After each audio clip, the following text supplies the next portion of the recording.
মাননীয় প্রধানমন্ত্রীর নির্দেশনা এবার ঈদ যাত্রা ছোটখাটো দু একটি অ্যাক্সিডেন্ট ছাড়া ঈদ যাত্রা সেটা নৌ পরিবহনে বলেন, রেলে বলেন, গাড়িতে বলেন, আমরা খেয়াল করেছি এবং নিউজে দেখেছি আল্লাহর রহমতে সুন্দর হয়েছে এবং মহান আল্লাহর ইচ্ছায় আমাদের ঢাকার বাসী তাদের নির্দিষ্ট গন্তব্যে সুন্দরভাবে স্বাচ্ছন্দ্যভাবে পৌঁছেছেন। Wake up to reality.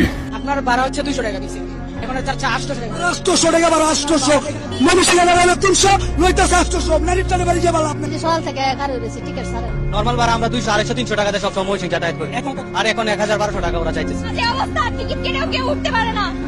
বাংলাদেশের রেলমন্ত্রী কি করে, বাংলাদেশের রেলমন্ত্রী কি করে আমি এটা বলতে চাই। আমি একটা মেয়ে মানুষ, আমি টিকিট কাটছি কিন্তু আমি ট্রেনে উঠতে পারি নাই।